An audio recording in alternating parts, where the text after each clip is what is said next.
നമ്മൾ ശ്രീമദ് ഭാഗവതം ഗ്രന്ഥരാജ് ശ്രീമദ് ഭാഗവതം പഠിച്ചു വരുന്നു. ഇന്നലെ നമ്മൾ പഠിച്ചു ഒരു ശ്ലോകമാണ് നമ്മൾ ഇന്നലെ പഠിച്ചത്. കുറച്ച് സമയമെടുത്തിരുന്നു. കാര്യം വളരെ പ്രധാനപ്പെട്ട ശ്ലോകമായിരുന്നു. പ്രഥമസ്കന്ധം അധ്യായം 1 ശ്ലോകം 14 നമ്മൾ ചർച്ച ചെയ്തത്. ഇന്നലെ ചർച്ച ചെയ്ത ശ്ലോകത്തിലെ പ്രധാനപ്പെട്ട കാര്യം എന്താണെന്ന് പറഞ്ഞാൽ നമുക്കറിയാം, തിരുനാമത്തിന്റെ മഹാത്മ്യമാണ്. നാമമഹാത്മ്യം, ഹരിനാമ മഹാത്മ്യമാണ് നമ്മൾ ഇന്നലെ ചർച്ച ചെയ്തിട്ടുണ്ടായിരുന്നത്. ഒരുപാട് ശ്ലോകങ്ങളും വേറെ റെഫറൻസും ഒക്കെ നമ്മൾ ഡിസ്കസ് ചെയ്തിരുന്നു.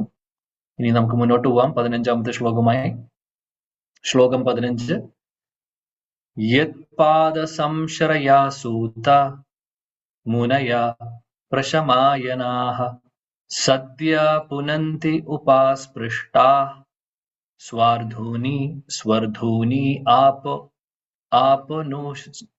ആപോനുസേവയാ യത്പാദ സംശ്രയാ സൂത മുനയ പ്രശമായനാഃ സദ്യ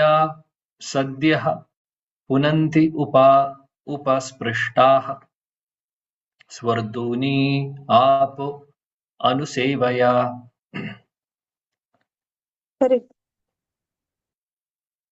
ശ്ലോകം വിജയകുമാരി മാതാജി ഉണ്ടോ?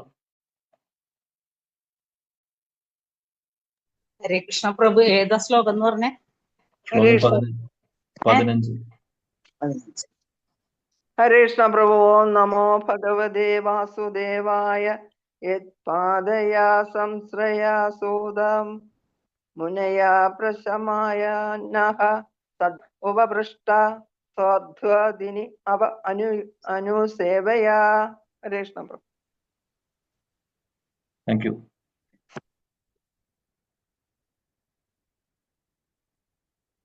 കലമാതാജി ഉണ്ടോ? കലമാതാജി.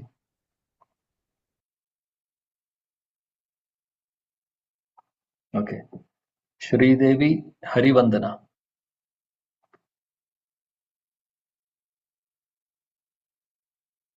ഓക്കെ. യമുന മാതാജി.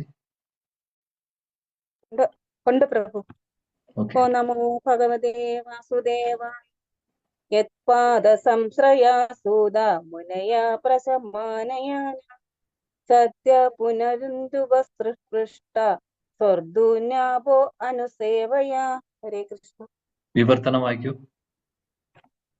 അല്ലയോ സുധ, ഭഗവാന്റെ പാദാംബുജങ്ങളിൽ പൂർണ്ണമായി അഭയം പ്രാപിച്ച മുനിശ്രേഷ്ഠന്മാർക്ക് തങ്ങളുമായി ബന്ധപ്പെടുന്നവരെ ക്ഷണം നേരം കൊണ്ട് പവിത്രീകരിക്കാനാകുന്നു. എന്നാൽ ഗംഗാസ്നാനത്തിലൂടെ ഒരാൾ പവിത്രീകരിക്കപ്പെടാൻ ദീർഘകാലം വേണ്ടിവരുന്നു. ഹരേ കൃഷ്ണ. ഹരേ കൃഷ്ണ. Thank you. മനോഹരമായിട്ടുള്ള ശ്ലോകം. കഴിഞ്ഞ ശ്ലോകത്തിൽ നമ്മൾ 14ാമത്തെ ശ്ലോകത്തിൽ ഹരിനാമ മഹാത്മ്യമാണ് കണ്ടത്. ഇവിടെ പറയുന്നത്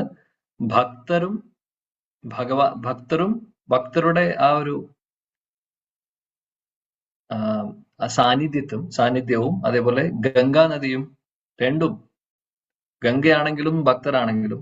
ഗംഗാനദി എന്താണ്? ഗംഗാനദി നമുക്കറിയാം, ഗംഗയാവട്ടെ യമുനയാവട്ടെ, കൂടുതലും ഗംഗാനദിയിലേക്ക് ആളുകൾ സ്നാനം ചെയ്യാൻ പോകുന്നു, അല്ലെ?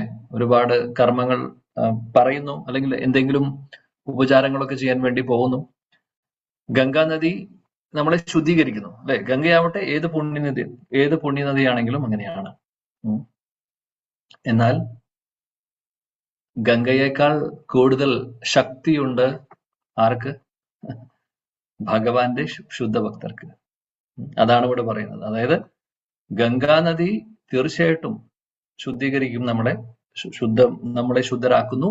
പറയുന്നു ശാസ്ത്രങ്ങളിൽ, ഗംഗാനദിയിൽ പോയി സ്നാനം ചെയ്യുമ്പോൾ നമ്മുടെ പാപമെല്ലാം ഗംഗയിലേക്ക് നമ്മൾ കൊടുക്കുകയാണ് ചെയ്യുന്നത്. ഇനി ആ ഗംഗാനദിക്ക് എങ്ങനെ ശുദ്ധമാവാൻ സാധിക്കും? ഗംഗ ശുദ്ധമാണ് ഓൾറെഡി. എന്നാൽ നമ്മുടെ ആചാര്യന്മാര് പറയുന്നു, ശാസ്ത്രങ്ങളിൽ പറയുന്നു, പരിശുദ്ധ ഭക്തര്, മഹാഭാഗവതര് അല്ലെങ്കിൽ പരിശുദ്ധ ഭക്തര് വന്ന് ഗംഗയിൽ സ്നാനം ചെയ്യുമ്പോൾ അവര് ശുദ്ധമാവുന്നു. നമ്മളെ പോലുള്ള പാപികൾ ഈ ഒരു ബദ്ധ ജീവാത്മാക്കൾ ഒരുപാട് പാപങ്ങളുണ്ട് നമ്മുടെ ഉള്ളിൽ അല്ലെ. ഇന്നലെ നമ്മൾ അതിനെ കുറിച്ച് പറഞ്ഞിരുന്നു. ജന്മജന്മാന്തരങ്ങളുടെ പാപവും കൊണ്ട് നടക്കുവാണ് നമ്മൾ, ഇന്നും നമ്മുടെ കൂടെയുണ്ട്. അപ്പൊ പാപങ്ങളൊക്കെ കഴുകി കളയാന്ന് പറഞ്ഞാൽ അത്രമാത്രം ഉണ്ട്. അതിങ്ങനെ കുറയുന്നുണ്ട് തീർച്ചയായിട്ടും. നമ്മുടെ ഭക്തിയുത സേവനങ്ങൾ അനുസരിച്ചും നാമജപം അനുസരിച്ചും കുറയുന്നുണ്ട്, എന്നാലും ഇനിയുമുണ്ട്. അതുകൊണ്ടാണ് നമ്മൾ ഇപ്പോഴും ഇതേപോലെ ഇരിക്കുന്നത്. ഇപ്പോഴും നമ്മൾ ദ്വന്ദ്ങ്ങളിൽ നിന്ന് മുക്തരായിട്ടില്ല അല്ലെ. ദ്വന്ദ്ങ്ങൾ എന്ന് പറഞ്ഞാൽ സന്തോഷം ദുഃഖം രണ്ടിനും ഒരേപോലെ കാണാനുള്ള ഒരു മാനസികാവസ്ഥയിൽ നമ്മൾ എത്തിയിട്ടില്ല അതുവരെ അല്ലെ. ചൂടും തണുപ്പും ഒരേപോലെ കാണാനുള്ള മാനസികാവസ്ഥയിൽ എത്തിയിട്ടില്ല. അപ്പൊ അതിന്റെ അർത്ഥം ഇപ്പോഴും അനർത്ഥങ്ങളും കാര്യങ്ങളൊക്കെ നമ്മുടെ ഉള്ളിൽ ഉണ്ട് എന്നുള്ളതാണ്. ആ മിഥ്യാഹങ്കാരം പോയിട്ടില്ല എന്നുള്ളതാണ്. നമ്മളെ പോലുള്ളവരെ പോയി ഗംഗാ സ്നാനം ചെയ്യുമ്പോൾ എന്താ ചെയ്യുന്നത്? പാപങ്ങളൊക്കെ ഗംഗയിലേക്ക് കൊടുക്കുന്നു. നമ്മൾ ആണെന്ന് പറയുന്നു, ശുദ്ധമാവുന്നു എന്ന് പറയുന്നു. തീർച്ചയായിട്ടും പാപങ്ങൾ പോകുന്നുണ്ട്. എന്നാൽ ആ ഗംഗാ നദിയെ ശുദ്ധീകരിക്കുന്നത്, ഗംഗാ നദി കാത്തിരിക്കുകയാണ് പരിശുദ്ധ ഭക്തർ വന്ന് കുളിക്കാൻ വേണ്ടി. ഗംഗയാവട്ടെ യമുനയാവട്ടെ, അവരെല്ലാവരും അവർക്ക് ശക്തി കിട്ടുന്നത് അല്ലെങ്കിൽ അവർ ശുദ്ധമാവുന്നത് എങ്ങനെയാണ്? പരിശുദ്ധ ഭക്തരുടെ അവർ വന്ന് കുളിക്കുമ്പോൾ, സ്നാനം ചെയ്യുമ്പോൾ അങ്ങനെയാണ്. അല്ലെങ്കിൽ അവരുടെ സമ്പർക്കത്തിലൂടെ, ആ ഒരു സംഘത്തിലൂടെയാണ് ഗംഗയും യമുനയും ഒക്കെ പരിശുദ്ധ നദികളാണെങ്കിൽ പോലും അവരുടെ ആ ഒരു ശുദ്ധീകരണം നടക്കുന്നതെന്നും നമ്മുടെ ആചാര്യന്മാർ പറയുന്നു. അതേപോലെ വേറൊരു പ്രധാനപ്പെട്ട പോയിന്റ് ഇവിടെ, ഏറ്റവും പ്രധാനപ്പെട്ട കാര്യം, യത് പാദ സംശ്രയ സൂത മുനയ. ഇവിടെ പറയുന്നത് എന്താണെന്ന് വെച്ചാൽ, ആരാണോ ഭഗവാന്റെ പരിശുദ്ധ ഭക്തരുമായിട്ട് കൂടെ വരുന്നത്, അല്ലെങ്കിൽ ഭക്തരുമായിട്ട് സമ്പർക്കം വരുന്നത്, അല്ലെങ്കിൽ അവരുടെ സംഘം ലഭിക്കുന്നത്, അങ്ങനെ സംഭവിക്കുകയാണെങ്കിൽ ആ നിമിഷം തന്നെ നമ്മുടെ പരിശുദ്ധി നടക്കുന്നു എന്ന് പറയുന്നത്, നമ്മൾ ശുദ്ധമാവുന്നു എന്ന് പറയുന്നത്. അത്രമാത്രം ശക്തിയാണ്. ഗംഗാരെ പരസ്യ ഹോയിലെ പാശ്ചാത്യ പാവൻ ദർശനെ പവിത്രകര ഹേ തൊമാര ഗുൺ. നരോത്തം ദാസ് ഠാക്കൂർ പറയുന്നു, ഗംഗ തീർച്ചയായിട്ടും ശുദ്ധീകരിക്കും നമ്മളെ. എന്നാൽ പരിശുദ്ധ ഭക്തരുടെ ദർശനം മാത്രമേ നമ്മൾ ശുദ്ധരാവുന്നു. അത്രമാത്രം ശക്തിയാണ് പരിശുദ്ധ ഭക്തർക്ക്. ഈ ശുദ്ധ ഭക്തർ അവര് എപ്പോഴും, അതാണ് ഇവിടെ പറയുന്നത് ശുദ്ധ ഭക്തരുടെ ഒരു ഗുണം അല്ലെങ്കിൽ അവരുടെ അവസ്ഥ എന്താണ് പറയുന്നത്? അവര് സദാസമയം ഭഗവാനെ ആശ്രയിച്ചു കൊണ്ടിരിക്കുന്നു, പൂർണ്ണമായും ഭഗവാനെ. അതാണ് പറയുന്നത് യത് പാദ സംശ്രയാഹ. അവര് ഭഗവാന്റെ, പരമദിവ്യത്വ പുരുഷൻ ഭഗവാൻ. അതേപോലെ ഇവിടെ പറയുന്നു, അത് സൂത ഗോസ്വാമിയെ കുറിച്ച് പറയുന്നു, പ്രശമായനാഹ എന്ന് പറയുന്നുണ്ട് അല്ലെ അവിടെ. അതായത് ഈ പരിശുദ്ധ ഭക്തർ എപ്പോഴും ഭഗവാനെ കുറിച്ച് ഓർത്തുകൊണ്ടിരിക്കുകയാണ്. അവര് പൂർണ്ണമായിട്ടും ഭഗവാനെ ശരണം പ്രാപിച്ചിരിക്കുകയാണ്. അങ്ങനെയുള്ള ഭക്തരിൽ ഒരാളാണ് ആര്? സൂത ഗോസ്വാമി. അപ്പോൾ ഇവിടെ ശൗനകാദി ഋഷികൾ അദ്ദേഹത്തെ സ്തുതിക്കുകയാണ് ചെയ്യുന്നത്. അങ്ങ് പരിശുദ്ധ ഭക്തനാണ്, അങ്ങ് എപ്പോഴും ഭഗവാനെ കുറിച്ച് ചിന്തിക്കുന്നു, അല്ലെങ്കിൽ അങ്ങ് പൂർണ്ണമായിട്ടും ഭഗവാനെ ശരണം പ്രാപിച്ചിട്ടുള്ള ഭക്തനാണ്. അതുകൊണ്ട് അങ്ങയുടെ സമ്പർക്കത്തിൽ ഞങ്ങളും ശുദ്ധരാവുന്നു. എന്നാൽ ഗംഗാ നദിയാണെങ്കിൽ ഒരുപാട് പ്രാവശ്യം കുളിക്കേണ്ടി വരും ശുദ്ധമാവാൻ. എന്നാൽ അങ്ങയുടെ ഒരു പ്രാവശ്യത്തെ, അല്ലെങ്കിൽ സാധുസംഘ സർവശാസ്ത്രക്കോയെ ലവ മാത്ര സാധുസംഘ സർവസിദ്ധി ഹോയ്. ലവ മാത്ര സാധുസംഘ, അതായത് കുറച്ച് സമയം പരിശുദ്ധ ഭക്തരുമായിട്ടുള്ള ആ ഒരു അസോസിയേഷൻ അല്ലെങ്കിൽ സത്സംഗം നമുക്ക് കിട്ടുവാണെങ്കിൽ ഒരുപാട് നമ്മൾ തന്നെ അറിയുന്നില്ല എന്താണ് സംഭവിക്കുന്നത് എന്നുള്ളത്. കാര്യം ഈ ഭക്തരെല്ലാവരും ഭഗവാനെ പൂർണ്ണമായിട്ടും ആശ്രയിക്കും. എപ്പോഴും അവരുടെ ചിന്തയിൽ വേറെ ഒന്നുമില്ല, പൂർണ്ണമായിട്ടും ഭഗവാനെ ശരണാഗതി പ്രാപിച്ചിട്ടുള്ളവരാണ്. അവരുടെ ചിന്തയിൽ ഭഗവാൻ മാത്രമേ ഉള്ളൂ. ഭഗവാന്റെ തൃപ്പാദങ്ങളെ ആശ്രയിച്ചിരിക്കുന്നവരാണ്. വൃത്രാസുരന്റെ പ്രാർത്ഥനയിൽ പറയുന്നു, അഹം ഹരേർ തവ പാദൈക മൂലം ദാസാനുദാസ ഭവിതാസ്മി ഭൂയഃ മനാസ്മരേ താസു പതേർ ഗുണാംസേ ഗൃണ്ണീത വാക്കർമ്മ കരോതു കായ. മനോഹരമായിട്ടുള്ള ശ്ലോകമാണ്. വൃത്രാസുരന്റെ 4 ശ്ലോകങ്ങൾ പ്രാർത്ഥനയുണ്ട്. ശ്രീമദ് ഭാഗവതത്തിലെ 6ാമത്തെ സ്കന്ധത്തിൽ വരുന്നതാണ്. 6ാമത്തെ സ്കന്ധത്തിലെ ചതുശ്ലോകി എന്ന് തന്നെ വിളിക്കാൻ പറ്റുന്ന അത്ര മനോഹരമായിട്ടുള്ള പ്രാർത്ഥനകളാണ് ഈ 4 ശ്ലോകങ്ങൾ. ഈ 4 ശ്ലോകങ്ങളിൽ എല്ലാം ഉണ്ട്. ഒരു ഭക്തൻ പ്രാർത്ഥിക്കേണ്ടതായിട്ടുള്ള എല്ലാം അതിനകത്ത് അടങ്ങുന്നു. മനോഹരമാണ് അത്, തീർച്ചയായിട്ടും. അത് ഒരുപാട് മനോഹരം. വീണ്ടും ഞാൻ പറയുന്ന കാരണം എന്താണെന്ന് വെച്ചാൽ അത്രയും പ്രധാനപ്പെട്ട, അല്ലെങ്കിൽ അത്രയും മനോഹരമാണ്. അവിടെ ആദ്യത്തെ ശ്ലോകമാണ്, 4 ശ്ലോകങ്ങളിൽ ആദ്യത്തെ ശ്ലോകമാണ് ഇപ്പോൾ ഞാൻ ചൊല്ലിയത്. അഹം ഹരേർ തവ പാദേക മൂലം ദാസാനുദാസോ ഭവിതാസ്മി ഭൂയം. അപ്പോൾ അവിടെ പറയുന്നു ഭഗവാന്റെ പരിശുദ്ധ ഭക്തര് അവരുടെ കായ മന വാക്ക് മനസ്സ വാച കർമ്മണ അവര് പൂർണ്ണമായിട്ടും എല്ലാം ഭഗവാനെ സമർപ്പിച്ചുകൊണ്ടിരിക്കുന്നവരാണ് അല്ലെ. അങ്ങനെയുള്ള ഭക്തരുടെ ആശ്രിത അല്ലെങ്കിൽ ആശ്രയം ആണ് ഞാൻ ആഗ്രഹിക്കുന്നത് എന്നാണ് വൃത്തരാഷ്ട്രം പറയുന്നത്. ആരെയാണോ ഏത് ഭക്തരാണോ അല്ലെങ്കിൽ പരിശുദ്ധ ഭക്തർ അവരുടെ മനസ്സാ വാച കർമ്മ അവര് പൂർണ്ണമായിട്ടും ഭഗവാനെ ആശ്രയിക്കുന്നു, ഭഗവാനെ ശരണം പ്രാപിച്ചിട്ടുള്ളവരാണ്, അവരെപ്പോഴും ഭഗവത് സേവനങ്ങൾ ചെയ്തുകൊണ്ടിരിക്കുന്നു. മനസ്സും വാക്കും അതേപോലെ ശരീരം എന്ന് പറഞ്ഞു കഴിഞ്ഞാൽ എല്ലാമായി, എല്ലാ ഇന്ദ്രിയങ്ങളും വന്നുമില്ല അല്ലെ, ഇന്ദ്രിയങ്ങളെല്ലാം വന്നു, അതുപോലെ മനസ്സും വരുന്നുണ്ട്, വാക്കും എല്ലാം കൂട്ടത്തിൽ വരുന്നു. അപ്പോൾ ചുരുക്കം പറഞ്ഞു കഴിഞ്ഞാൽ നമ്മുടെ എല്ലാം ഭഗവാനെ സമർപ്പിക്കുന്ന അവസ്ഥ. അപ്പോൾ അങ്ങനെയുള്ള ഭക്തരുടെ ദാസന്റെ ദാസനാവാനാണ് എനിക്ക് ആഗ്രഹം എന്നാണ് വൃത്തരാഷ്ട്രം പ്രാർത്ഥിക്കുന്നത്. ഗോപി ഭർത്തു പദകമലയോർ ദാസാനുദാസ് അല്ലെ. അവിടെയും എന്താ പറയുന്നത്, ദാസന്റെ ദാസൻ, ഭക്തരുടെ ദാസരുടെ ഭക്തൻ എന്ന് പറഞ്ഞു കഴിഞ്ഞാൽ ദാസന്റെ ദാസൻ എന്നൊക്കെ പറയുന്നതിന്റെ ഉദ്ദേശം എന്താണെന്ന് വെച്ചാൽ നമ്മുടെ മുമ്പിൽ നമ്മൾ പരിശുദ്ധ ഭക്തരുടെ ആശ്രയം എടുക്കുന്നു. ഭഗവാൻ ഇതാണ് ആഗ്രഹിക്കുന്നത്. ഭഗവാൻ എപ്പോഴും പറയും എന്നെ നേരിട്ട് അപ്രോച്ച് ചെയ്യുന്നതിന് പകരം എന്റെ ഭക്തരെ അപ്രോച്ച് ചെയ്യും. നമ്മൾ ഇതിനു മുമ്പും ക്ലാസ്സുകളിൽ ചർച്ച ചെയ്തിട്ടുണ്ട് അല്ലെ. വൈഷ്ണവാനം യഥാ ശംഭു മഹാദേവന്റെ ആ ഒരു കാര്യം, ആ ശ്ലോകം നമ്മൾ പറഞ്ഞിരുന്നു, പാർവതി ദേവി ചോദിക്കുന്ന കാര്യം. അപ്പോൾ വളരെ പ്രധാനപ്പെട്ട കാര്യമാണ് ഇവിടെ പറയുന്നത്. പരിശുദ്ധ ഭക്തരെ ആശ്രയിക്കുകയാണെങ്കിൽ നമുക്ക് എല്ലാം, അതായത് എല്ലാ ശുദ്ധീകരണവും നടക്കുന്നു. വൃത്തരാഷ്ട്രം മാത്രമല്ല, ഒരുപാട് ഭക്തർ പ്രാർത്ഥിക്കുന്നത് ഭഗവാന്റെ പരിശുദ്ധ ഭക്തരുടെ ആശ്രയത്തിൽ അല്ലെങ്കിൽ അവരെ ശരണം പ്രാപിക്കണമെന്നാണ് കാര്യം. അതിലെല്ലാം ഉണ്ട്. പിന്നെ 5-ാമത്തെ സ്കന്ധത്തിൽ ഒരു മനോഹരമായിട്ടുള്ള ശ്ലോകമുണ്ട്. ജഡഭരതനും രഘുഗണ മഹാരാജുവും തമ്മിൽ ഉള്ള ഒരു കോൺവെർസേഷൻ, അതിമനോഹരമാണ് ആ ശ്ലോകം. രഘുഗണൈ തപസാനയാതി ന ചൈവ ന ഛന്ദസ ന ചേജ്യ ന ഛന്ദസ തെറ്റിപ്പോയി.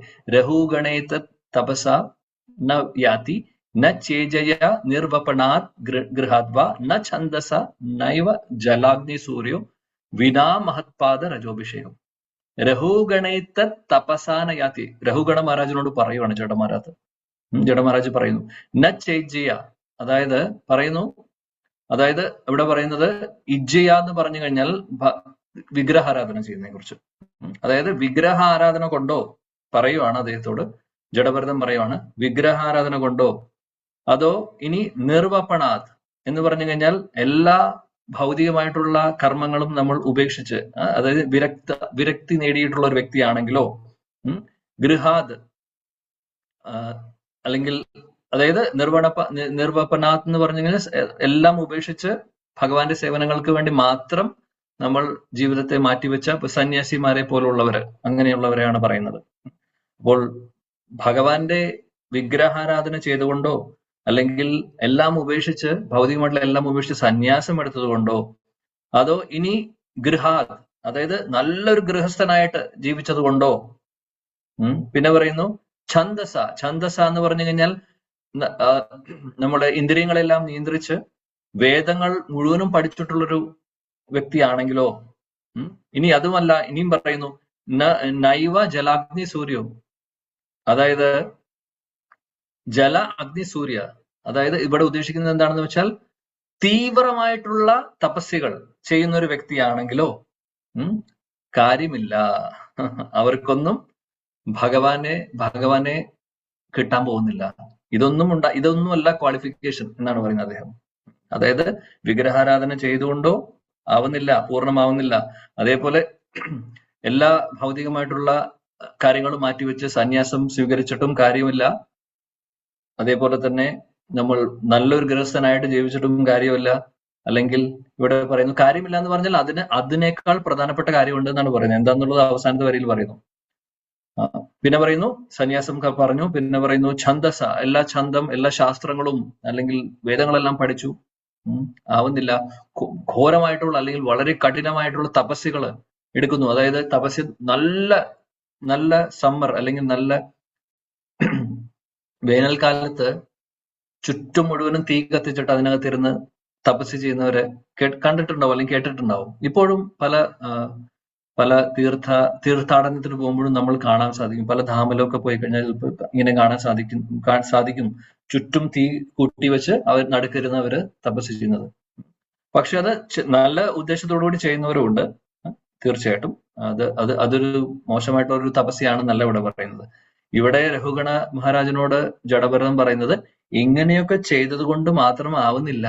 അതുകൊണ്ട് ഭഗവാന്റെ ആ ശരണാഗതി പ്രാപിക്കാൻ അല്ലെങ്കിൽ ഭഗവാന്റെ തൃപ്പാദങ്ങളിലേക്ക് ഭഗവാൻ ശരണം തരാൻ പോകുന്നില്ല. എന്നാൽ വേറൊരു കാര്യം പറയുന്നു, വിനാ മഹത്പാദ രജോഭിഷേകം. വിന എന്ന് പറഞ്ഞാൽ ഇതില്ലാതെ, ഏതില്ലാതെ? മഹത്പാദ രജോഭിഷേകം.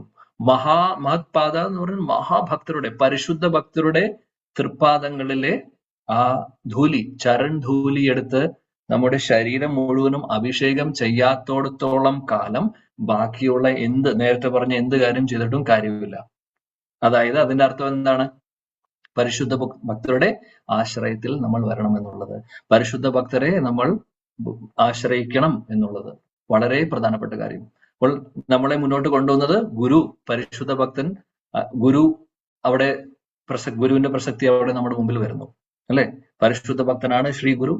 അങ്ങനെയുള്ള ഒരു ഗുരു, അങ്ങനെയുള്ള ഒരു പരിശുദ്ധ ഭക്തന്റെ ആവശ്യമുണ്ട് നമുക്ക് ഭഗവാനിലേക്ക് എത്താൻ. അല്ലാതെ വേറെ എന്ത് ചെയ്തിട്ടും, നമ്മളെ കൊണ്ട് ചെയ്തിട്ടും കാര്യമില്ല. എത്താം, സമയം എപ്പോൾ എന്നുള്ളത് അറിയില്ല, എത്തില്ല. ആ പ്രോസസ് ഒന്നും വർക്ക് ചെയ്യില്ല എന്നല്ല പറയുന്നത്. അത് നല്ലൊരു സദുദ്ദേശത്തോടു കൂടി ചെയ്യുകയാണെങ്കിൽ തീർച്ചയായിട്ടും അതിന് ശക്തിയുണ്ട്. എന്നാൽ ആ ഒരു വഴി ഒരുപാട് ബുദ്ധിമുട്ടാണ്. അത് പെർഫെക്ഷനിലേക്ക് എത്താൻ അവസാനം നമ്മളെ പരിശുദ്ധ ഭക്തനിലേക്ക് എത്തിക്കും. പല ആളുകളും ചിന്തിക്കുന്നു, ചില സമയങ്ങളിൽ പല ആളുകൾക്കും തോന്നുന്ന ഒരു ചോദ്യമാണ്, ഈവൻ പലവരും ദീക്ഷയൊക്കെ എടുക്കാൻ വേണ്ടി തയ്യാറായി സേവനങ്ങളൊക്കെ ചെയ്ത്, ഭക്തി സേവനങ്ങളൊക്കെ ചെയ്ത്, അല്ലെങ്കിൽ നാമം ജപിച്ചൊക്കെ കാര്യങ്ങളൊക്കെ ചെയ്ത് മുന്നോട്ട് പോയി. പിന്നെ പെട്ടെന്നൊരു സുപ്രഭാതത്തിൽ അവർക്ക് തോന്നുവാണ്, ഇതിനൊന്നും ആവശ്യമില്ലല്ലോ, ഇപ്പോൾ ഓൾറെഡി ഞാൻ നാമം ജപിക്കുന്നുണ്ട്, ഓൾറെഡി ഞാൻ ഇത് ചെയ്യുന്നുണ്ട്, കാര്യങ്ങൾ ചെയ്യുന്നുണ്ട്, ഒരുപാട് ആളുകൾ എന്നോട് സംശയങ്ങൾ ചോദിക്കുന്നുണ്ട്, ഒരുപാട് ആളുകൾക്ക് ഞാൻ ഗൈഡൻസ് കൊടുക്കുന്നുണ്ട്. അപ്പോൾ ഈ വ്യക്തി ഒരു ഗുരുവിനെ സ്വീകരിച്ചിട്ടില്ല, പക്ഷെ ഗുരുവിനെ സ്വീകരിക്കാൻ വേണ്ടി എല്ലാം തയ്യാറായിട്ട് മുന്നോട്ട് വരുന്ന ഒരു വ്യക്തിക്ക് പിന്നീട് പല ചിന്തകൾ വരുവാണ്. ഇതാണ് ഈ ലോകം, ഈ ലോകത്ത് എന്തൊക്കെയാണ് സംഭവിക്കുന്നതെന്ന് അറിയില്ല. കാര്യം അങ്ങനെ പല മിസ് ഗൈഡ് ചെയ്യുന്ന പല സമ്പ്രദായങ്ങളും പല സാഹചര്യങ്ങളും ഇവിടെയുണ്ട്. നമ്മൾ അതുകൊണ്ട് പ്രായണ അല്പായുഷ സഭ അവിടെ പറഞ്ഞിട്ടുണ്ട്, സുമന്തമതയോ എന്ന് പറഞ്ഞാൽ പെട്ടെന്ന് നമ്മൾ വഴിതെറ്റിപ്പോവും. നമ്മൾ തന്നെ സ്വന്തമായിട്ട് ഗുരുവാണെന്ന് വിചാരിക്കുക. ഇങ്ങനെയൊക്കെയുള്ള ചിന്തകൾ ഭഗവാനെ നമ്മൾ ഇന്നും കണ്ടുകൊണ്ടിരിക്കുന്നു, ഇന്നും ഉള്ളതാണ്, സംഭവിക്കുന്നുണ്ട് നമ്മുടെ ചുറ്റുമൊക്കെ. നല്ലൊരു ഭക്തരായിട്ട് നല്ല രീതിയിൽ ഭക്തി സേവനങ്ങൾ ചെയ്ത് മുന്നോട്ട് പോകുന്ന സമയത്ത് പെട്ടെന്ന് ഇങ്ങനെയുള്ള ചിന്തകൾ വന്ന്, അത് പല റീസൺസ് ഉണ്ടാവും, നമ്മൾ ആരെയും കുറ്റപ്പെടുത്തുന്നല്ല, പക്ഷെ എന്നാലും ഇങ്ങനെയും സംഭവിക്കുന്നുണ്ട്. സ്വന്തമായിട്ട് ഞാൻ ഗുരുവാണെന്ന് വിചാരിക്കുന്നു, അതായത് ഞാൻ സന്യാസം എടുക്കാനുള്ള യോഗ്യത ഉണ്ടെന്ന് ഞാൻ വിചാരിക്കുന്നു, എന്നിട്ട് സന്യാസം എടുക്കുന്നു എവിടെയെങ്കിലും പോയി, എന്നിട്ട് പിന്നെ നാളെ മുതൽ ദീക്ഷ കൊടുക്കുന്നു. തലേ ദിവസം വരെ എന്തായിരുന്നു നമ്മുടെ അവസ്ഥ എന്ന് നമുക്കറിയില്ല. അപ്പൊ ഇങ്ങനെയൊക്കെ ഒരുപാട് സംഭവിക്കുന്നു.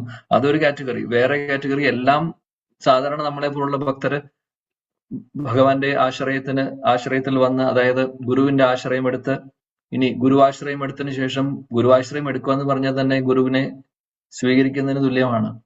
അതിനുശേഷം പിന്നീട് നമുക്ക് ചിന്ത വരികയാണ്, ഗുരുവിന്റെ ആവശ്യമുണ്ടോ, ഗുരു ശരിക്കും വേണോ, തനിയെ പറ്റില്ലേ, ഞാൻ ഓൾറെഡി ഇതെല്ലാം ചെയ്യുന്നുണ്ട്, എനിക്ക് ആരുടെ ആവശ്യമില്ല, സത്സംഗ ആവശ്യമില്ല. ഇതെല്ലാം ചീത്ത ബുദ്ധികളാണ്, നമുക്ക് ചീത്ത ബുദ്ധിയിൽ തോന്നുന്ന കാര്യങ്ങളാണ്. അപ്പൊ ഇതൊന്നും ശരിയായിട്ടുള്ള ഒരു കാര്യമല്ല. ഒരു ശാസ്ത്രങ്ങളും അങ്ങനെ പറയുന്നില്ല. എല്ലാ ശാസ്ത്രങ്ങളും നമ്മളോട് പറയുന്ന ഒരേ ഒരു കാര്യം, ശ്രീ ചൈതന്യ മഹാപ്രഭു അദ്ദേഹം അവതാരം എടുത്തപ്പോഴും അദ്ദേഹം നമ്മൾക്ക് കാണിച്ചു തന്നതും അതാണ്. ഒരു ഗുരുവിനെ അദ്ദേഹം സ്വീകരിച്ചിട്ടുണ്ട്. ചൈതന്യ മഹാപ്രഭു ദീക്ഷ എടുത്തിട്ടുണ്ട്. ഒന്ന് ആലോചിച്ച് നോക്കൂ. അദ്ദേഹം ഭക്തഭാവത്തിൽ വന്നിട്ടുള്ളതാണ്. അദ്ദേഹം കാണിച്ചു, ഈശ്വരപുരി മഹാരാജിൽ നിന്ന് ദീക്ഷ എടുക്കുന്നു, അതിനുശേഷം പിന്നീട് സന്യാസ ദീക്ഷയും എടുക്കുന്നുണ്ട്. ഗുരുവിൽ നിന്ന് ഗുരുവിനെ സ്വീകരിക്കുന്നു അദ്ദേഹം. അതിന്റെ അർത്ഥം എന്താണ്? നമ്മൾ പഠിപ്പിക്കുകയാണ് ചെയ്യുന്നത്, ഇങ്ങനെ വേണം എന്നുള്ളത്. കാര്യം ഒരു പരിശുദ്ധ ഭക്തനിലൂടെയാണ് നമ്മൾ ഭഗവാനിലേക്ക് എത്തുന്നത്. ഇതാണ് വഴി. അപ്പൊ വിനാ മഹത്പാദ രജോഭിഷേകം.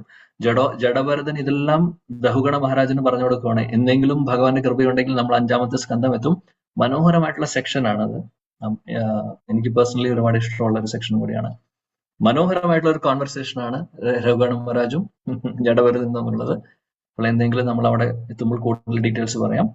അവിടെ പക്ഷെ എന്നാൽ എടുത്തു പറയേണ്ട ഒരു കാര്യമാണ്, ഈ ശ്ലോകമായിട്ട് കണക്ഷൻ ഉള്ളതുകൊണ്ടാണ് പറയുന്നത് വിനാ മഹത്പാദ രജോഭിഷേകം. അതായത് രജ് എന്ന് പറഞ്ഞു കഴിഞ്ഞാൽ ധൂലി എടുത്ത് അഭിഷേകം ചെയ്യുക എന്ന് നമ്മൾ പറയുന്നതിന്റെ അർത്ഥം എന്താണ്? ഫിസിക്കലി നമ്മൾ ധൂലി എടുത്ത് ശരീരത്തിൽ തേക്കുക എന്നുള്ളത് മാത്രമല്ല. ഓക്കെ, അതിനും ശക്തിയുണ്ട്, സംശയമില്ല. ഭക്തപാദജല ഭക്തപാദജൽ, ഭക്തധൂലി, ഭുക്ത അവശേഷ തീന മഹാബൽ.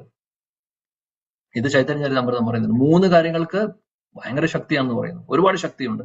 എന്തൊക്കെയാണ് പറയുന്നത്? ഭക്തപാദധൂലിയാര, ഭക്തപാദജൽ, ഭുക്ത അവശേഷ തീന മഹാബൽ. 3 ശക്തിയുള്ള കാര്യങ്ങൾ എന്തൊക്കെയാണ്, സാധനങ്ങൾ എന്തൊക്കെയാണെന്ന് പറയുന്നു. ഭക്തപാദധൂലി, ഇപ്പോൾ പറയുന്ന നമ്മൾ പറഞ്ഞ രജോഭിഷേകം. പാദധൂലി, പരിശുദ്ധ ഭക്തരുടെ ആ രജ്, അവരുടെ പാദങ്ങളിലുള്ള ധൂലി. 2 ഭക്തപാദജൽ, അതായത് അവരുടെ തൃപ്പാദങ്ങൾ അഭിഷേകം ചെയ്തിട്ടുള്ള ആ ചരണാമൃതം. 2 3 ഭുക്ത അവശേഷ. ഭുക്ത അവശേഷ എന്ന് പറഞ്ഞാൽ അവർ കഴിച്ച പ്രസാദത്തിന്റെ ബാക്കി, അതായത് മഹാപ്രസാദം, പരിശുദ്ധ ഭക്തരുടെ കഴിച്ചതിന്റെ ഉച്ചിഷ്ടം. അത് ഒരുപാട് ശക്തിയാണ്. കാര്യം ഭഗവാന്റെ പ്രസാദമാണ് അവർ കഴിക്കുന്നത്. ഭഗവാന്റെ കാരുണ്യമുണ്ട് കൂട്ടത്തിൽ. പരിശുദ്ധ ഭക്തരും കൂടെ കഴിക്കുമ്പോൾ അവരുടെ മഹാകൃപ കൂടെ അതിനകത്തുണ്ട്. അത് നമുക്ക് കിട്ടുവാണെങ്കിൽ അതിന് ഒരുപാട് ശക്തിയുണ്ട്. നമ്മളിവിടെ പറയുന്നത് പരിശുദ്ധ ഭക്തരെ കുറിച്ചാണ്. എല്ലാവരും ആ ഒരു ലെവലിൽ ഉണ്ടാവില്ല. അതുകൊണ്ട് എല്ലാം നമ്മൾ എല്ലാവരുടെയും മഹാപ്രസാദമാണെന്ന് വിചാരിക്കരുത്. ചിലപ്പോൾ ആയിക്കൊള്ളുന്നില്ല. അവരുടെ ഉള്ളിലുള്ള അനർത്ഥങ്ങളൊക്കെ ഉണ്ടെങ്കിൽ ഉള്ളവരൊക്കെ ആണെങ്കിൽ ശ്രദ്ധിക്കേണ്ടതാണ്. എന്നാൽ പരിശുദ്ധ ഭക്തർക്ക് അനർത്ഥങ്ങളില്ല. അങ്ങനെയുള്ള ഭക്തരുടെ ഭുക്ത അവശേഷം ഒരുപാട് ശക്തിയാണുള്ളത്. ഈ 3 കാര്യങ്ങൾ ചൈതന്യ ചരിതാമൃതത്തിലും വേറെ ശാസ്ത്രങ്ങളിലും ഒക്കെ പറയുന്നുണ്ട്. ഒരുപാട് ശക്തിയുണ്ട് അവിടെ. അതിൽ ഒരു കാര്യമാണ് ഇവിടെ മഹത്പാദ രജ് അല്ലെങ്കിൽ ആ ധൂലിയെ കുറിച്ച് പറയുന്നത്. അപ്പോൾ ഇതിന്റെ ലിറ്ററലി അർത്ഥം നോക്കുകയാണെങ്കിൽ ധൂലി എടുത്ത് തേക്കുക എന്നുള്ളത് ഒരു കാര്യം. അതിനും ശക്തിയുണ്ടെന്ന് നേരത്തെ പറഞ്ഞു. പക്ഷേ അതിന്റെ ശരിയായിട്ടുള്ള അർത്ഥം എന്താണെന്ന് വെച്ചാൽ അവരുടെ പാത പിന്തുടരുക എന്നുള്ളത്. അവരെന്താണോ വഴി കാണിക്കുന്നത്, അവരെന്താണോ നമുക്ക് പറഞ്ഞു തരുന്നത്, അവരെന്താണോ ചെയ്തിട്ടുള്ളത്, അവരുടെ നിർദ്ദേശങ്ങൾ എന്താണോ അത് പാലിക്കുക എന്ന് പറയുന്നതാണ് ധൂലി എടുത്ത് ശരീരത്തിൽ തേക്കുക എന്ന് പറയുന്നതിന്റെ ഒരർത്ഥം. 2 അർത്ഥമുണ്ട്. 1 ശരിക്കും ധൂലി എടുത്ത് തേക്കുന്നതും, 2 അവരുടെ നിർദ്ദേശങ്ങളും ആജ്ഞകളും അവർ പറയുന്ന കാര്യങ്ങളും ഫോളോ ചെയ്യുക, ആചരിക്കുക, അവരുടെ പാത പിന്തുടരുക. ഇതാണ് നമ്മളെ മാറ്റുന്നത്. കാര്യം നമ്മൾ ധൂലി മാത്രം ഇത് ശരീരത്തിൽ തേച്ചുകൊണ്ട് എല്ലാം ആവുന്നില്ല. നമ്മൾ വേണ്ടത് ഫോളോ ചെയ്തില്ലെങ്കിൽ എഫക്റ്റ് ഇല്ല. അതിന് 2 ചെയ്യുന്നുണ്ടെങ്കിൽ, ഫോളോ ചെയ്തുകൊണ്ട് നമ്മൾ ആചരിക്കുന്നുണ്ട്, കൂട്ടത്തിൽ ഇതും കൂടെ ചെയ്യുന്നുണ്ടെങ്കിൽ പിന്നെ പറയണ്ട, നമ്മൾ പോലും ചിന്തിക്കുന്നേക്കാൾ വേഗത്തിൽ നമ്മൾ പോകുന്ന കാണാം. ഈ 3 കാര്യങ്ങളും കിട്ടിയ ഒരു വ്യക്തിയുണ്ട് ഭാഗവതത്തിൽ. വേറെ ആരുമല്ല, ശ്രീപാദ് നാരദമുനിയാണ്. നമ്മൾ ഈ ഒരു സ്കന്ധത്തിൽ 4-ാമത്തെ അധ്യായം 5-ാമത്തെ അധ്യായത്തില് നാരദമുനിയെ കുറിച്ച് ഉള്ള ഒരു ഡിസ്കഷൻ ഉണ്ട്. ആ സമയത്ത് നമ്മൾ പഠിക്കും. മനോഹരമായിട്ടുള്ള ഒരു സെക്ഷനാണ്. ഇവിടെ ഇത്രയും പറഞ്ഞു നിർത്തുന്നു. അതായത് ഭഗവാന്റെ പരിശുദ്ധ ഭക്തർ, ഭഗവാനെ പൂർണ്ണമായിട്ടും ശരണാഗതി പ്രാപിച്ചിട്ടുള്ള പരിശുദ്ധ ഭക്തർ, അതായത് ഭഗവാന്റെ തൃപ്പാദങ്ങളിൽ എപ്പോഴും ഇരിക്കുന്ന ആ ഭക്തരുടെ ആശ്രയം നമ്മൾ എടുക്കണം. അങ്ങനെയുള്ളവരുടെ ആശ്രയത്തോട് കൂടിയിട്ടാണ്. അതാണ് പ്രഭുപാദ, വിഷ്ണുപാദ എന്ന് പറഞ്ഞു കഴിഞ്ഞാൽ എന്താണ് അർത്ഥം? ഇങ്ങനെയുള്ള പരിശുദ്ധ ഭക്തർ എപ്പോഴും വിഷ്ണുവിന്റെ അല്ലെങ്കിൽ പ്രഭുവിന്റെ, ഭഗവാന്റെ തൃപ്പാദങ്ങൾ എപ്പോഴും അവിടെയാണ് അവരുടെ ആശ്രയം, അവിടെയാണ് അവരിയ്ക്കുന്നത്. അങ്ങനെയുള്ള ഭക്തരുടെ ആശ്രയം നമ്മൾ എടുക്കുവാണെങ്കിൽ നമ്മുടെ ശുദ്ധീകരണം നടക്കുന്നു. അതാണ് ഇവിടെ പറയുന്നത്. ഇതല്ലാതെ വേറെ മാർഗവുമില്ല. അതുകൊണ്ട് തന്നെയാണ് ഗുരുവാഷ്ടകത്തിൽ വിശ്വനാഥ് ചക്രവർത്തി ഠാക്കൂർ പറയുന്നത്, ഗുരുവിനെ ആശ്രയിക്കണം, ഗുരുവിനെ നമ്മൾ സ്വീകരിക്കണം. സാക്ഷാത് ഹരിത്വേന സമസ്ത ശാസ്ത്രേർ. എല്ലാ ശാസ്ത്രങ്ങളിലും പറയുന്നു സാക്ഷാത് ഹരി പോലെയാണ്, അല്ലെങ്കിൽ ഭഗവാനെ പോലെ തന്നെയാണ് ശ്രീ ഗുരു എന്ന്. അത്രമാത്രം പ്രാധാന്യം നമ്മൾ കൊടുക്കണം. ഗുരുവിനെ, ഒരു ഡിസൈപ്പിൾ അല്ലെങ്കിൽ ഒരു ശിഷ്യനെ സംബന്ധിച്ച് ഗുരു ഭഗവാന് തുല്യം ആരാധനാ പുരുഷനാണ്, ഒരു സംശയവുമില്ല. ഇവിടെ പ്രഭുപാദ് ഭാവാർത്ഥത്തിൽ അതിനെക്കുറിച്ച് പറയുന്നുണ്ട്.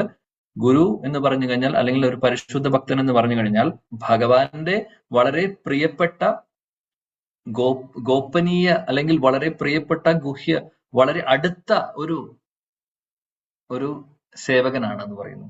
അങ്ങനെയുള്ളവരെയാണ് നമ്മൾ സ്വീകരിക്കുന്നത്. അപ്പൊ അങ്ങനെയുള്ളവരെ നമ്മൾ സ്വീകരിക്കുക എന്ന് പറയുന്നത് നമ്മളെ ആശ്രയിക്കുവാണെങ്കിൽ, അങ്ങനെയുള്ളവരെ ആശ്രയിക്കുവാണെങ്കിൽ ഒരു സംശയവും വേണ്ട, പ്രഭുപാദ് പറയുന്നു ഈ ഭാവാർത്ഥത്തിൽ നമുക്ക് ഭഗവാന്റെ അടുത്തേക്ക് പോകാനുള്ള അനുഗ്രഹം അവർ തരും. കാര്യം അവർക്ക് അതിനുള്ള ശക്തിയുണ്ട്. കാര്യം ഭഗവാൻ അത്രയും പ്രിയപ്പെട്ട കോൺഫിഡൻഷ്യൽ ഭക്തരാണ്. കാര്യം അവര് ഭഗവാനെ സേവനം ചെയ്തുകൊണ്ടിരിക്കുന്നു. ഗുരുവാഷ്ടകത്തിൽ തന്നെ പറയുന്നുണ്ട്, നികുഞ്ച യൂനോ രതികേലി സിദ്ധൈ യാലിബിർ യുക്തിർ നിരപേക്ഷണീയ തത്രാദി ദാക്ഷ്യ അതിവല്ലഭസ്യ വന്ദേ ഗുരു ശ്രീ ശരണാരവിന്ദം. അവിടെ പറയും നികുഞ്ചങ്ങളില്, വൃന്ദാവനത്തില്, ഗോലോക വൃന്ദാവനത്തിൽ നികുഞ്ചങ്ങളില് രാധയും കൃഷ്ണനെയും സേവനം ചെയ്യുന്നു. ആര്? എല്ലാം വളരെ ഭംഗിയായിട്ട് എക്സ്പേർട്ട് ആണെന്ന് പറഞ്ഞു. ദക്ഷ ഗുരു എക്സ്പേർട്ടാണ്. ദക്ഷ എന്നാണ് വിളിക്കുന്നത്. ദക്ഷ എന്ന് പറഞ്ഞാൽ എക്സ്പേർട്ട്. എന്തിനാണ് എക്സ്പേർട്ട്? ഭഗവാന്റെ രാധയുടെയും കൃഷ്ണന്റെയും രാധയുടെയും സേവനങ്ങൾക്ക് വേണ്ടിയിട്ടുള്ള എല്ലാ അറേഞ്ച്മെന്റ്സും, അതിനു വേണ്ടിയിട്ടുള്ള എല്ലാ കാര്യങ്ങളും ചെയ്ത് അറേഞ്ച് ചെയ്യാൻ, അല്ലെങ്കിൽ അതിനു വേണ്ടിയിട്ടുള്ള കാര്യങ്ങളൊക്കെ ചെയ്യാൻ എക്സ്പേർട്ട് ആണ് ഗുരു എന്ന് പറയുന്നു. ആ ഗുരുവിനെയാണ് ഞാൻ എന്നും നമ്മൾ ആ ശ്ലോകത്തിൽ ചൊല്ലുന്ന അങ്ങനെയാണ്. വന്ദേ ഗുരു ശ്രീ ചരണാരവിന്ദം. ആ ഗുരുവിന്റെ പാദങ്ങൾ ഞാൻ നമസ്കരിക്കുന്നു. അപ്പോൾ ഗുരു പരിശുദ്ധ ഭക്തനായി. ഗുരു പക്ഷെ നമ്മൾ പറയുന്ന പോലെ ഗുരു എന്നുള്ള പേര് വളരെ ചെറിയൊരു പേരല്ല. ഗുരു എന്ന് പറഞ്ഞാൽ ഗുരു തന്നെ ആയിരിക്കണം. അതായത് ആ ക്വാളിഫിക്കേഷൻ വേണം. ഗുരുവിന്റെ ക്വാളിഫിക്കേഷൻ എന്താണ്? ഗുരുവിന്റെ ക്വാളിഫിക്കേഷൻ ഒരുപാടുണ്ട്. അതിൽ ഒന്ന് പറയാം, വാചോവേഗം, മനസ്സാ ക്രോധവേഗം, എല്ലാ ഇന്ദ്രിയങ്ങളെയും പൂർണ്ണമായിട്ട് നിയന്ത്രിച്ചിട്ടുള്ള വ്യക്തിയായിരിക്കണം. 2 എന്ന് പറഞ്ഞു കഴിഞ്ഞാൽ ആ വ്യക്തി പരിശുദ്ധ, അതായത് ശാസ്ത്രങ്ങളെ കുറിച്ച് നല്ല ജ്ഞാനവും വേണം, വിജ്ഞാനവും വേണം. അതനുസരിച്ചിട്ട് പൂർണ്ണമായിട്ടും ആചരിക്കുന്ന ഒരു വ്യക്തിയായിരിക്കണം. ആചാർ ആൻഡ് പ്രചാർ, ആചരിക്കുക, കൂട്ടത്തിൽ പ്രചരിപ്പിക്കുക, അങ്ങനെ ചെയ്യുന്ന ഒരു വ്യക്തിയായിരിക്കണം. അതും പറയുന്നു. ഇതെല്ലാം ഗുരുവിന്റെ ക്വാളിറ്റീസ് ആണ്, ക്വാളിഫിക്കേഷൻസ് ആണ്. അങ്ങനെയുള്ള ഒരു പരിശുദ്ധ ഭക്തനെ നമുക്ക് കിട്ടുവാണെങ്കിൽ, നമ്മുടെ ലൈഫിൽ ആ മഹാസൗഭാഗ്യം നമുക്ക് കിട്ടുവാണെങ്കിൽ നമ്മുടെ ജീവിതം സക്സസ് ആവും. കാര്യം എന്താണെന്ന് വെച്ചാൽ അവർക്ക് അതിനുള്ള ശക്തിയുണ്ട് നമ്മളെ ഭഗവാനിലേക്ക് എത്തിക്കാൻ. എന്നാൽ നമ്മൾ ചെയ്യേണ്ടത് എന്താണോ? ഗുരുവിന്റെ ആശ്രയത്തിൽ എപ്പോഴും നിൽക്കുക. എന്താണോ പറയുന്നത് പരിശുദ്ധ ഭക്തര്, അവർ പറയുന്നതനുസരിച്ച് നമ്മളത് പറയുന്ന കാര്യങ്ങൾ കേട്ടുകൊണ്ട് ജീവിതത്തിൽ അത് ആചരിക്കുക. ഇത്രയും ചെയ്തു കഴിഞ്ഞാൽ ബാക്കി അവർ നോക്കിക്കോളും. അവരെ നമ്മൾ ആശ്രയിക്കുമ്പോൾ നമ്മൾ ഭഗവാന്റെ അടുത്തേക്ക് കൊണ്ടുപോകാനുള്ള ഉത്തരവാദിത്വം അവരെടുക്കുന്നു. ഒരു ദീക്ഷ നടക്കുമ്പോൾ സംഭവിക്കുന്നതാണ്. ദീക്ഷ എന്ന് പറയുന്ന ഒരു ഫോർമൽ ആയിട്ടുള്ള ഒരു പ്രോസസ്സാണ്. ശരിക്കും ഭഗവാനിലേക്ക് ഭക്തനെ, ആ ഒരു ഡിസൈപ്പിൾ അല്ലെങ്കിൽ ആ ഒരു ശിഷ്യനെ കണക്ട് ചെയ്യുന്നു. ആര്? ഗുരു. ഫോർമലി കണക്ട് ചെയ്യുന്നു. ഫോർമലി എന്ന് പറഞ്ഞു കഴിഞ്ഞാൽ അവിടേക്ക് കണക്ഷൻ കൊടുക്കുന്നു, നാമം തരുന്നു, ദീക്ഷാമന്ത്രങ്ങൾ, എന്താ ഇപ്പൊ 1ാമത്തെ ദീക്ഷ 2ാമത്തെ ദീക്ഷ ഏതാണെങ്കിലും ദീക്ഷാമന്ത്രങ്ങൾ തരുന്നു. നമ്മളെ ഭഗവാനിലേക്ക് കണക്ട് ചെയ്യുന്നു അദ്ദേഹം. നേരിട്ട് ഭഗവാന്റെ അടുത്ത് പോകാനുള്ള യോഗ്യത നമുക്കില്ല. അപ്പൊ അതുകൊണ്ട് പരിശുദ്ധ ഭക്തരിലൂടെയാണ് നമ്മൾ പോകുന്നത്. അപ്പോൾ അതാണ് ഒരു കാര്യം, വളരെ ഏറ്റവും പ്രധാനപ്പെട്ട കാര്യം ഇവിടെ പ്രഭുപാദ് പറയുന്നത്. അതുകൊണ്ട് ശ്രീല പ്രഭുപാദ് ഇവിടെ ഞാൻ പറഞ്ഞ കാര്യം, ഗുരുവാഷ്ടകത്തിലെ കാര്യം പറയുന്നുണ്ട്. അതുകൊണ്ട് ആത്മാർത്ഥതയുള്ള ഒരു ശിഷ്യൻ ഗുരുവിനെ ഭഗവാന് തുല്യം കാണുന്നു. ഒരിക്കലും ഗുരു പറയില്ല ഞാൻ ഭഗവാനാണെന്ന്. ഒരിക്കലും ഭഗവാൻ അല്ല ഗുരു. കാര്യം ഗുരു ഭഗവത് തത്വമല്ല. ഒരിക്കലും അത് തെറ്റിദ്ധരിക്കരുത്. പല ആളുകളും ചിലപ്പോൾ ഗുരു, ഇപ്പോൾ പ്രഭുപാദിന്റെ കാര്യത്തിൽ തന്നെ പറയാം, പ്രഭുപാദിന്റെ ഡിസൈപ്പിൾസ് തുടക്കത്തില് അതിൽ കുറെ പേര് നല്ല രീതിയിൽ മുന്നോട്ട് വന്നു, നല്ല രീതിയിൽ പ്രാക്ടീസിങ് ഒക്കെ ചെയ്ത് അവർ മുന്നോട്ട് വന്നുകൊണ്ടിരിക്കുന്ന സമയത്ത് കുറച്ചു പേരുടെ അവര് ചിന്തിച്ചു തുടങ്ങി, പ്രഭുപാദും കൃഷ്ണനും തമ്മിൽ വ്യത്യാസമില്ല, യു ആർ കൃഷ്ണ എന്ന് പറഞ്ഞു തുടങ്ങി എന്ന് 1-2 പേര് പറഞ്ഞു. ഇത് കേട്ടപ്പോൾ പ്രഭുപാദിന് ഒരുപാട് ദേഷ്യം വന്നു. പ്രഭുപാദ് ചീത്ത പറഞ്ഞു വരെ, ഞാൻ എങ്ങനെ കൃഷ്ണൻ? ഭഗവാൻ, ഞാൻ ഭഗവാന്റെ സേവകനാണെന്ന് നിങ്ങൾ പറഞ്ഞോളൂ. പക്ഷെ ഭഗവത് തത്വമല്ല നമ്മൾ ഓരോരുത്തരും. അത് ഓർക്കണം. അപ്പോൾ ആരെങ്കിലും ഏതെങ്കിലും ഗുരു പറയുന്നതുകൊണ്ട് ഞാൻ ഭഗവാനാണ് എന്നുള്ള ഒരു പ്രസ്താവനയുണ്ടെങ്കിൽ ആ വ്യക്തി ഗുരുവല്ല, ശരിയായിട്ടുള്ള ഗുരുവല്ല എന്നുള്ളത് മനസ്സിലാക്കണം. ഒരു പരിശുദ്ധ ഭക്തനായിട്ടുള്ള അല്ലെങ്കിൽ ഒരു നല്ല ഗുരു എപ്പോഴും പറയുന്നത് ഞാൻ ഭഗവാന്റെ സേവകനാണ് എന്നുള്ളതാണ്. ഈ ഒരു കാര്യമാണ് അവർ പറയുന്നുണ്ടെങ്കിൽ നമുക്ക് അംഗീകരിക്കാം. ഇനി അതല്ല ഞാൻ ഭഗവാനാണെന്ന് ഭഗവാനെ പോലെയോ അല്ലെങ്കിൽ ഭഗവാനാണെന്ന് സ്വയം പറയുന്നവരാണെങ്കിൽ, അല്ലെങ്കിൽ മറ്റുള്ളവർ പറയുന്നത് കേട്ട് അത് ശരിയാണെന്ന് പറഞ്ഞ് അല്ലെങ്കിൽ അത് കറക്റ്റ് ചെയ്യാതെ ഉള്ള രീതിയിൽ മുന്നോട്ട് പോകുന്ന ഗുരുവാണെങ്കിൽ അത് അവരെ ഗുരു എന്ന് വിളിക്കാൻ സാധിക്കില്ല. ശ്രദ്ധിക്കേണ്ട കാര്യമാണ്. അങ്ങനെയുള്ള ആളുകളും ഇന്നത്തെ കാലത്തുണ്ട്. കലിയുഗമാണ്. കലിയുഗത്തിൽ ഇല്ലാത്ത വെറൈറ്റീസ് ഇല്ല, പല ടൈപ്പ് ഓഫ് ആളുകളുണ്ട്. അതുകൊണ്ട് വളരെ ശ്രദ്ധയോടുകൂടി നമ്മൾ ഇരിക്കണം. ഏതാണ് ശരി ഏതാണ് തെറ്റ് എന്നുള്ളത് നമ്മൾ തിരിച്ചറിയണം. പ്രഭുപാദിന്റെ പുസ്തകങ്ങൾ പഠിച്ചു കഴിഞ്ഞാൽ, ഇന്ന് നമ്മൾ പഠിച്ചുകൊണ്ടിരിക്കുന്ന പ്രഭുപാദിന്റെ പുസ്തകങ്ങൾ പഠിച്ചു കഴിഞ്ഞാൽ കറക്റ്റ് ആയിട്ട് നമുക്ക് മനസ്സിലാക്കാൻ സാധിക്കും എന്താണ് ശരി എന്താണ് തെറ്റുകൾ എന്നുള്ളത്. അതുകൊണ്ട് നമ്മൾ അതിൽ ശ്രദ്ധ കൊടുക്കുക എന്നുള്ളതാണ് ഇവിടെ എടുത്തു പറയേണ്ട കാര്യം. ഇത്രയും പറഞ്ഞുകൊണ്ട് ഇന്നത്തെ സത്സംഗം ഞാനിവിടെ അവസാനിപ്പിക്കുന്നു. ഇന്ന് അവസാനത്തെ ദിവസമാണ് കാർത്തിക മാസത്തിലെ. കാർത്തിക് അല്ലെങ്കിൽ ദാമോദര മാസം ഇന്ന് അവസാനിക്കുന്നു. ഭീഷ്മ പഞ്ചകത്തോടുകൂടി, ഭീഷ്മ പഞ്ചകത്തിന്റെ അവസാനത്തെ ദിവസമാണ്. അപ്പോൾ ഇതിൽ ഒരുപാട് ഭക്തർ ഓൾറെഡി കാർത്തിക് വ്രതം എടുത്തിട്ടുണ്ടാവും, കൂടുതൽ ഭക്തി സേവനങ്ങൾ ചെയ്തിട്ടുണ്ടാവും.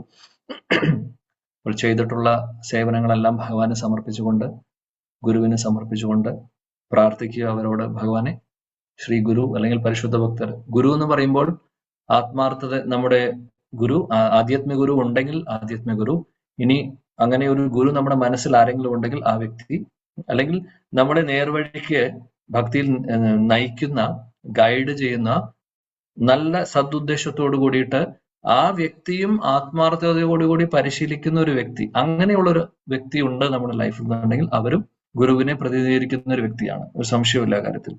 ഭഗവാനെ പ്രതിനിധീകരിക്കുന്നു ഗുരു. ഇവരെല്ലാവരും ഒരു ലൈനിൽ വരുന്ന ആളുകളാണ്. എന്നാൽ അങ്ങനെ സിൻസിയർ ആയിട്ടുള്ള ഒരു ഭക്തൻ നമ്മുടെ ഗൈഡായിട്ടുണ്ടെങ്കിൽ അവരും ഗുരുസ്ഥാനത്ത്, അല്ലെങ്കിൽ നമുക്ക് ഫോർമൽ ഒരു ഗുരു ഇല്ലെങ്കിൽ അവരെയും ഗുരുസ്ഥാനത്ത് കാണാവുന്നതാണ്. പ്രാർത്ഥിക്കുക, ഭഗവാനോടും ഗുരുജനങ്ങളോടും പ്രാർത്ഥിക്കുക. ണത്തിനും എന്നും എപ്പോഴും ഈ ഒരു പാദങ്ങളിൽ ആശ്രയത്തോടു കൂടി ഇരിക്കാൻ, ആ ഒരു ഭാവത്തോടു കൂടി. നാളെ ഒരു ദിവസം എനിക്ക് തോന്നാൻ പാടില്ല നമുക്ക് ആർക്കും ഞാൻ വലുതായി, ഗുരുവിനേക്കാൾ കൂടുതൽ അറിവുണ്ട് എനിക്ക്, ഗുരുവിനേക്കാൾ കൂടുതൽ ശ്ലോകങ്ങൾ അറിയാം, അല്ലെങ്കിൽ കൂടുതൽ അറിവുണ്ട്, അല്ലെങ്കിൽ കൂടുതൽ ആളുകൾ എന്നെ ശ്രദ്ധിക്കുന്നു, അല്ലെങ്കിൽ ഞാൻ കുറെ ക്ലാസ്സുകൾ എടുക്കുന്നു, എന്ത് വേണമെങ്കിൽ ആവട്ടെ, അല്ലെങ്കിൽ പല കാര്യങ്ങളും, ക്ലാസ് എടുക്കുന്ന കാര്യം മാത്രമല്ല എന്ത് സേവനങ്ങളായാലും നമുക്ക് നോക്കിക്കഴിഞ്ഞാൽ പറയാം. അപ്പോൾ അങ്ങനെയുള്ള ചിന്തകളൊന്നും ഒരിക്കലും നമുക്ക് വരാൻ പാടില്ല, അത് അപകടമാണ്. അതേപോലെ തന്നെ ഗുരുവിന്റെ വാണി നമ്മുടെ ജീവിതത്തിലെ എല്ലാമാണ്. ഗുരുവാണിയാണ് നമ്മുടെ എല്ലാം. ഗുരു എന്ത് പറയുന്നു, ഗുരുജനങ്ങൾ എന്ത് പറയുന്നു, അത് ഫോളോ ചെയ്യുക. ഗുരുവാണിക്ക് ഒരുപാട് പ്രാധാന്യമുണ്ട്. അത് എത്ര നമ്മൾ കേട്ട് കഴിഞ്ഞാലും, ചിലപ്പോൾ കേട്ട കാര്യങ്ങളായിരിക്കും വീണ്ടും കേൾക്കുന്നത്, അതിലൊരിക്കലും മടുപ്പ് തോന്നാതെ പൂർണ്ണ ആ ചെവികളെല്ലാം തുറന്നു വെച്ച് കേട്ട് ആ പറയുന്ന കാര്യങ്ങൾ ജീവിതത്തിൽ ആചരിക്കുക. ഇതാണ് നമ്മൾ ചെയ്യേണ്ടത്. ഇതാണ് ആത്മാർത്ഥയുള്ള ഒരു വ്യക്തി ചെയ്യേണ്ട കാര്യം. അപ്പോൾ ഇന്നത്തെ ദിവസം നമുക്ക് പ്രാർത്ഥിക്കാം. ഈ ഒരു കാർത്തിക മാസത്തിലെ നമ്മൾ ചെയ്തിട്ടുള്ള എക്സ്ട്രാ എന്തെങ്കിലും ഭക്തി സേവനങ്ങളാവട്ടെ, അല്ലെങ്കിൽ ചെയ്തിട്ടുള്ള കാര്യങ്ങൾ, എല്ലാ ഭക്തി സേവനങ്ങളും ഭഗവാന്റെ തൃപ്പാദങ്ങളിൽ സമർപ്പിക്കുക. നമ്മൾ ചെയ്തതെല്ലാം ഭഗവാനും ഗുരുവിന്റെ തൃപ്പാദങ്ങളിൽ സമർപ്പിക്കുക. നമ്മൾ ചെയ്യുന്നതെല്ലാം സംസിദ്ധിർ ഹരിതോഷണം, ഭഗവാന്റെ സംതൃപ്തിക്ക് വേണ്ടിയിട്ടാണ്. ഭഗവാൻ സംതൃപ്തനായി ആവുക എന്ന് പറഞ്ഞു കഴിഞ്ഞാൽ ഗുരുവും ഭഗവാനും ഒരുമിച്ച് സംതൃപ്തരാകും. രണ്ടുപേർക്കും അങ്ങനെ ഒരിക്കലും നമ്മൾ മാറ്റി നിർത്തി പറയാൻ പറ്റുന്ന ഒരു കാര്യമല്ല. ഗുരുവിനെ സംതൃപ്തിപ്പെടുത്തുന്ന ഭഗവാനെ സംതൃപ്തിപ്പെടുത്തും, അതേപോലെ നേരെ തിരിച്ചു. അങ്ങനെയാണ് കാര്യം. അവര് രണ്ടുപേരും പറയുന്ന കാര്യങ്ങൾ ഒന്നാണ്, അല്ലേ? അപ്പോൾ അതുകൊണ്ട് അവരുടെ സന്തോഷമാണ് നമ്മുടെ വിജയം. ഇപ്പൊ നമ്മൾ ചെയ്യുന്ന ഓരോ സർവീസ്, കീർത്തനമാവട്ടെ, അല്ലെങ്കിൽ എന്ത് സർവീസ് നമ്മൾ ചെയ്യുകയാണെങ്കിലും അത് ചെയ്യേണ്ട ഭാവം എന്തായിരിക്കണം? ഞാൻ ചെയ്യുന്നത് ഗുരുവിന് വേണ്ടിയിട്ടാണ്. ഗുരുവിനും ഭഗവാന്റെയും സന്തോഷമാണ്. സംസിദ്ധിർ ഹരിതോഷണം എന്നുള്ള വാക്ക് ഓർത്ത് വെക്കുക എപ്പോഴും. അല്ലാതെ ഇത് വേറെ ആരെയും കാണിക്കാനോ കയ്യടി കിട്ടുവാനോ നമ്മളെ നാലാളുകൾ നന്നായി എന്ന് പറയാനോ ഒന്നുമല്ല. ആ ഒരു ഭാവമാണ് നമുക്ക് ഉള്ളത് എന്നുണ്ടെങ്കിൽ നമ്മൾ എവിടെയും മുന്നോട്ട് പോകാൻ പോകുന്നില്ല. എന്നും ആ വിനയത്തോടു കൂടി ഭഗവാന്റെയും ഗുരുജനങ്ങളുടെയും ആശ്രയത്തിൽ നിൽക്കാനാണ് നമ്മൾ ആഗ്രഹിക്കേണ്ടത്. നാളെ നമ്മൾ ഫേമസ് ആയിക്കഴിഞ്ഞാലും അല്ല, ഫേമസോ അല്ലെങ്കിൽ വേറെ എന്തെങ്കിലും രീതിയിൽ നമ്മൾ അറിയപ്പെടുന്ന ഒരു വ്യക്തിയോ അല്ലെങ്കിൽ ഒരുപാട് എന്തെങ്കിലും ആളുകളിൽ അതായത് പെട്ടെന്ന് നമ്മളെ ക്യാച്ച് ചെയ്യുന്ന രീതിയിലുള്ള ആളുകളൊക്കെ ആയി മാറി, അല്ലെങ്കിൽ വളരെ ഫെയിം ആവട്ടെ, റെക്കഗ്നീഷൻ ആവട്ടെ, എന്ത് വേണമെങ്കിൽ പറയാം. ചിലപ്പോൾ വലിയ രീതിയിൽ നല്ല രീതിയിൽ ഭക്തി ചെയ്ത് മുന്നോട്ട് പോയി ഒരുപാട് ഭക്തർക്ക് ഗൈഡൻസ് കൊടുക്കുന്നു. ഒരുപാട് ആളുകൾ നമ്മളെ ഫോളോ ചെയ്യുന്നവരുണ്ടാവും. അങ്ങനെയൊക്കെ സംഭവിക്കാം, പറഞ്ഞു അറിയില്ല. അല്ലെങ്കിൽ നമ്മൾ നടത്തി വരുന്ന സെന്റർ ആവട്ടെ, സത്സംഗമാവട്ടെ, ഒരുപാട് വലുതാവും, ഒരുപാട് ഭക്തർ വരുന്നു, ആയിരക്കണക്കിന് ഭക്തർ വരുന്നു ആഴ്ച തോറും. ഇങ്ങനെയൊക്കെ സംഭവിക്കാം നമ്മുടെ ജീവിതത്തിൽ. ഓർക്കുക, പക്ഷെ ഇതെല്ലാം ആരുടെ ശക്തിയാണ്? ഭഗവാന്റെയും ഗുരുവിന്റെയാണ്. നമ്മൾ വെറും ഉപകരണങ്ങൾ മാത്രം.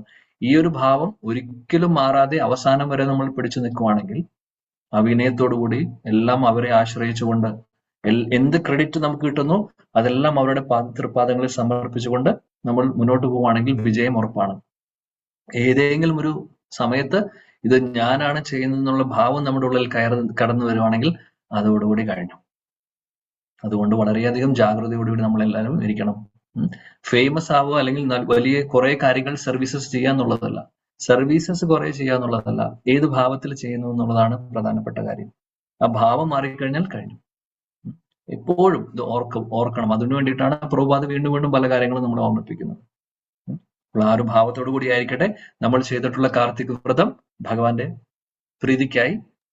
ഇനി ഭഗവാൻ ആഗ്രഹിച്ച് നമ്മുടെ ശുദ്ധീകരണം നടത്തുവാണെങ്കിൽ നടത്തട്ടെ, പക്ഷെ ഭഗവാന്റെ പ്രീതിയാണ് നമ്മുടെ എല്ലാം. Thank you. ഗൗർ പ്രേമാനന്ദേ. ग्रंथराज श्रीमद् भागवतम की जय, जगत गुरु शीला प्रभुपाद की जय, समवेत गौर भक्त वृंद की जय, सचिनंदन श्री गौर हरि की जय, श्री नित्यानंद प्रभु की जय, श्री वृंदावन धाम की जय, कार्तिक हरे कृष्ण, दामोदर मास की जय, कार्तिक व्रत की जय, भीष्म पंच की जय, निताय गौर प्रेमानंदे। हरे कृष्णा,